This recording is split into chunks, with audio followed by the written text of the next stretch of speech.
Yo, call me a bracelet the way I embraced your father leaving you. Hey everybody, what's up? Welcome back to the Game Sketch. Today and only today, we are here, that's right, to do my Sonic Colors Revisited review. Now, you guys have really been enjoying the more longer paced videos, so I'm going to change the format of the Revisited reviews as we get to the last ones in the series. But yeah, instead of, just talking about it, we're going to go longer base. I'm just gonna talk and flow, and you guys can let me know if you like that or if you would like me to go back to the more hyper edited stuff. But I figured, you know what, we're doing colors, so let's try it.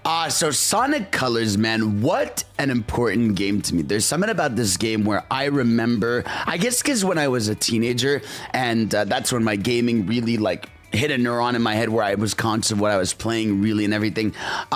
Sonic Colors Ultimate, or Sonic Colors back then, was so special to me because it was a game with just bright lights and colors all around. To this day, Reach for the Stars is my favorite Sonic song. I mean, not just, Sonic vocal theme, but it's one of my favorite Sonic songs. And just the vibe of this game is immaculate. I got a lot to say about it, but yeah, just first off, the vibe of this game is immaculate. So when I was a kid and I booted up this game, I remember just smiling. And this intro, I feel like I've watched this intro more than I've watched, my life flash before my eyes. You know what I mean? I don't know. I've watched this intro about 7 quadrillion times because it just makes me happy. And I think that's really a good bullet point to start with about Sonic Colors is it is a game that has made me happy. Now, in this review, I played the Sonic Colors Ultimate Edition, which I know a lot of people have issues with, and we'll talk about, the difference between the old one and the new one. But I, enjoyed my time with it. I do want to preface that I did play it modded with the mod Re-Rainbow, which I really think you guys should pay attention to. It's not fully out yet. I got early access to it. Thank you to the modders.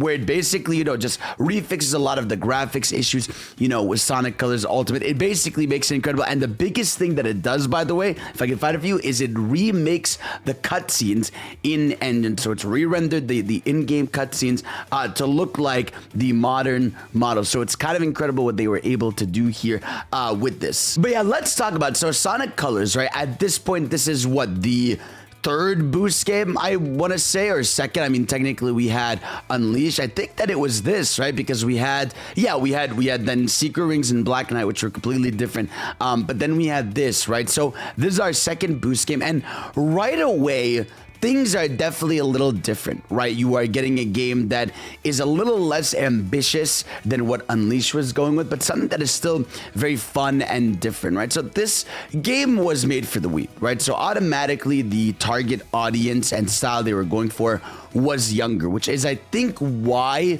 things shifted very drastically, right? You could tell right away with this game, the writing is more of, a comedy-based story. And you can tell also just from a lot of the 2D segments that they were doing in this game, besides just having 3D, they were trying to, appeal to everyone, which they've said in interviews. They've said that Sonic Colors was always meant to be, meant to bring in new audience, new audiences in, which, yeah, I can understand that, it's a franchise that at that point switched a little bit of its branding, but I was always a little upset by it. When I was a kid, I didn't care too much, but it's funny looking back when you're older, you're like, damn, this really is a 2D, 3D game. This is to call this a full 3D Sonic game would actually, I feel like, just be lying, because the game tons of times will just shift from 3D to 2D right away, or the 3D segments will be completely short. They will just be, oh, you did a drift through an area, right, or something. But it doesn't detract from the levels. I think a lot of the level design is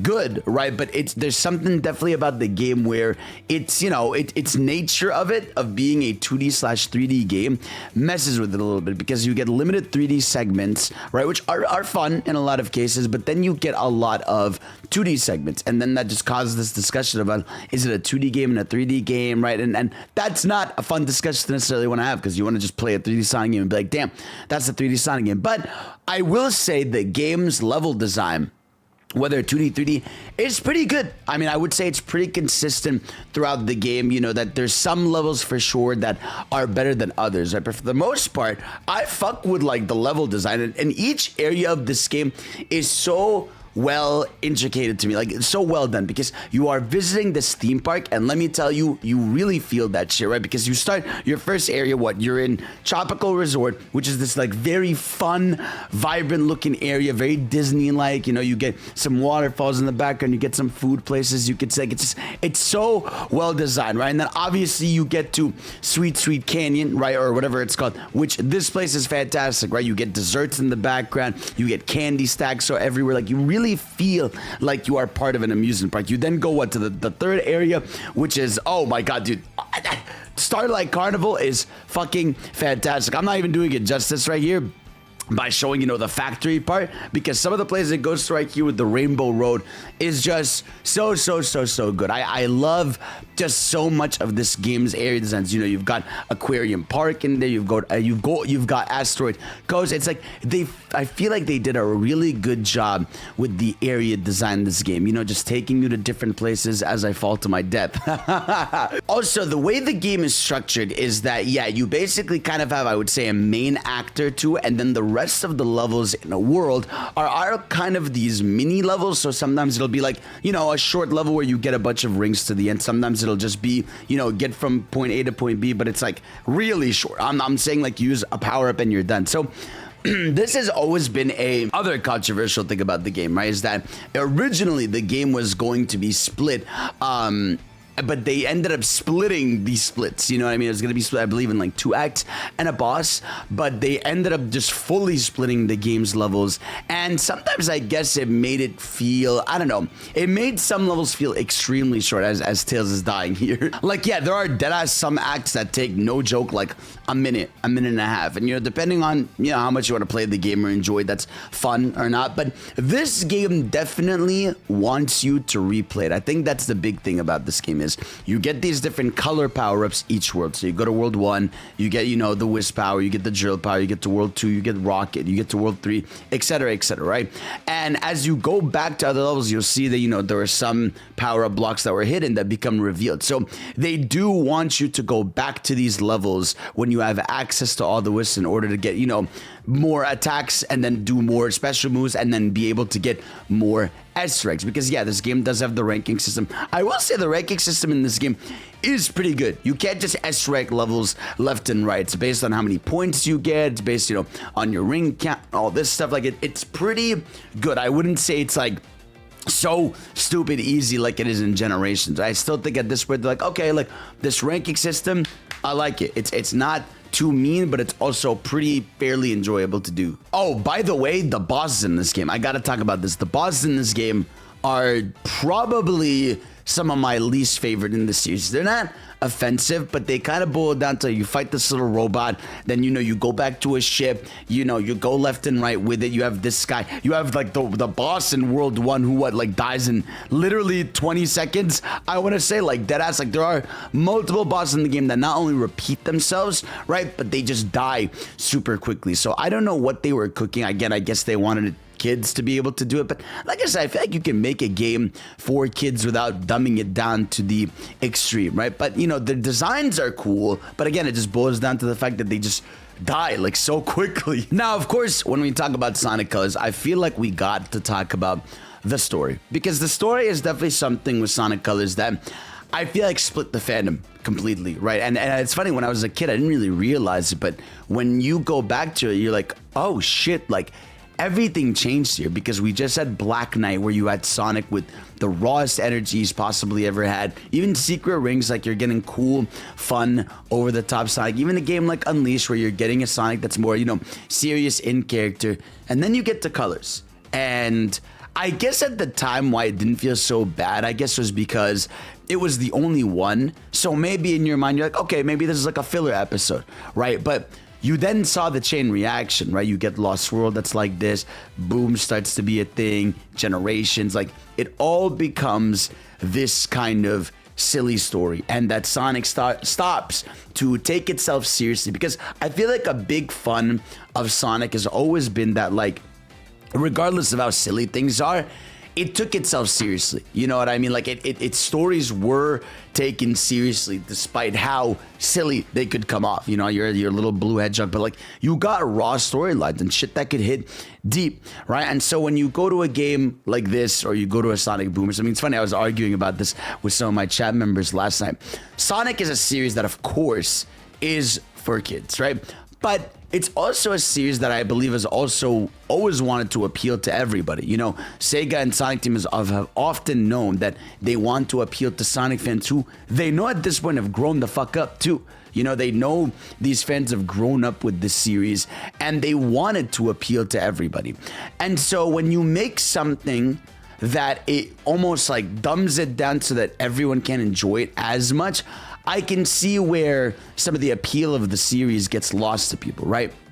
Like I said, I enjoy this game. I love this game. But looking back at the story, it's whatever. I mean, they make some goofy lines. Some of them age well. Some of them are kind of whatever. But you do have the iconic no copyright law in the universe is going to stop me. So that's pretty peak. I can't be mad at that. And again, not to say that comedy can't be a thing in Sonic, but like I said, it's you know what I mean. It's the thing of like when something very much clearly feels like it's designed for kids as opposed to something that's more shonen where it's like designed for all ages, right? Even though it has a target demographic, right? Because like something like Sonic Boom or even this, again, they've specifically said was targeted at a younger audience, which again is fine, right? But I can see why for a lot of the hardcore fans that are growing up with it or saw Sonic in a specific way, this can come off as a jarring change. But again, Sonic is really interesting. We're like, yeah, story is important, but at the end of the day, it's a platformer, right? And you want a platformer to be fun and well designed. And what is more fun than Planet Wisp? You know what I mean? I adore Planet Wisp, by the way, design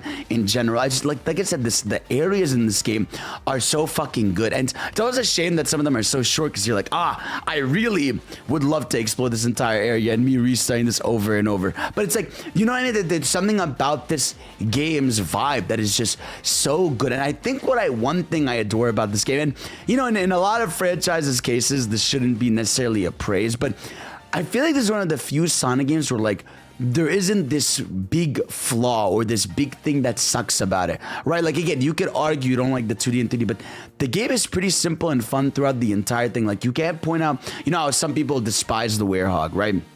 Even though I find it fun, but a lot of people just can't stand the Werehog or can't stand the metal collecting, right? Or you have obviously Black Knight Secret Rings, which you argue, you know, who likes the controls of those games, right? Or even Sonic Heroes or Sonic Heroes or Adventure 2 where some of the levels don't age well. It's like there are aspects of every Sonic game I feel like up to this point where it's like this is the major thing people cannot stand or this part you can't stand. Whereas I feel like this game is just smooth throughout. Like it really is, you know, it just every level is fun. It's simple. They may not be that deep, but like, yeah, no, they get to the point and it's just great throughout. That's one of my favorite things about this game is there isn't this one thing where I'm like, oh God, I'm not looking forward to this thing. It's just like, I'm just playing this. I played through it start to finish. I had a good time.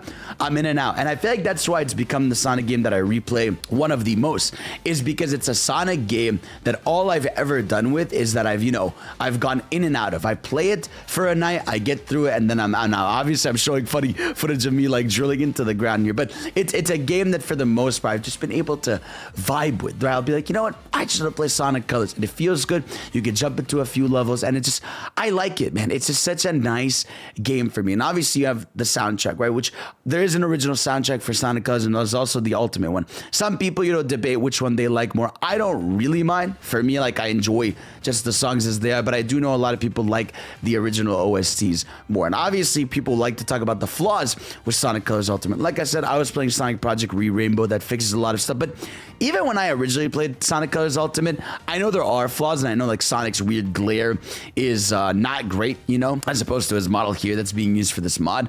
But for the most part, I would still recommend Colors Ultimate. For the average person, it's going to be fun. I would say 97% of people playing that game are going to enjoy that in a very normal way, as opposed to, the little percentage that, while it's not justified, are going to deal with some things they don't like. But for the most part, man, I love this game. It makes me feel good.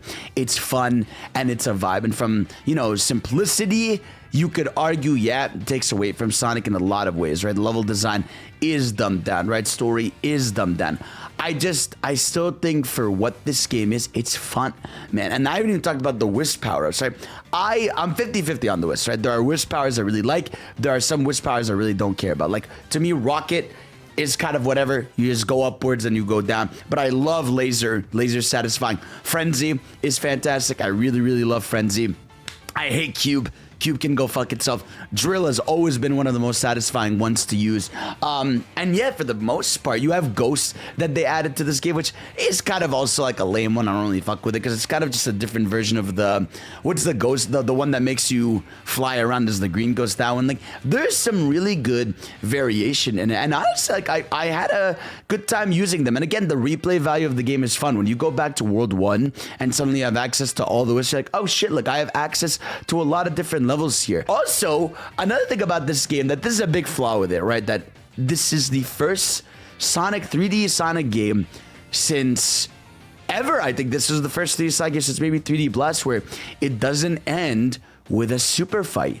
And I really wonder what was the thought process there, because it felt like, again, up to this point, not that the Chaos Emeralds always have to be involved, but even in Black Knight Secret Rings, like, there was a form.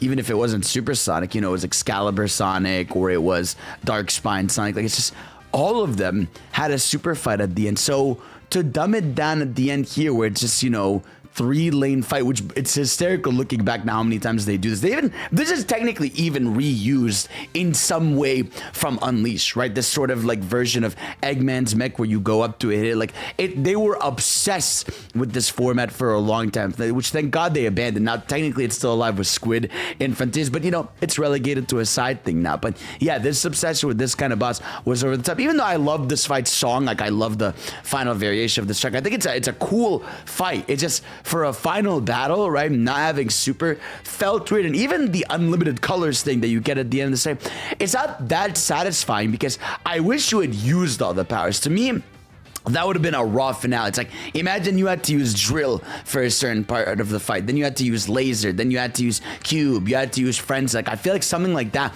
would have been fucking raw, you know, leading all your powers up to it. But Sonic just running and the Wisps are following him, not necessarily my favorite thing ever. And of course, subscribe and let me know what you guys think about this game. Because yeah, like I said, for me, this is a Sonic game I can always go back to super easily and not have to worry about anything. I don't have to worry about a part of the game that I can't stand. I don't have to worry about something I don't like. Like, I could get the red rings at my leisure. I can ignore them. I can enjoy them. It's just like, yeah, man, I could just play Sonic Colors, yeah, as much as I want to and feel happy. And let me know what you guys think, but that's really my thoughts on the game. It's a game that I think is fun. Is it a game that I think is important to the series? Not necessarily, but it's a great game that I always look back on. And I know a lot of people have sort of turned their backs on as time has gone on because of the 3D, 2D level design, but I still think it's fun. I do wish it was more 3D. Like, I would love to see a world where, imagine you had truly explored the, you know, outer space roller coaster, interstellar amusement park that Eggman likes to call. I feel like that would have been such a fucking cool thing to experience and see. But guys, let me know what you think about Sonic Colors. What's your favorite parts of it, disfavorite parts of it, blah, blah, blah. And of course, I love you. I will see you all next time. Peace out.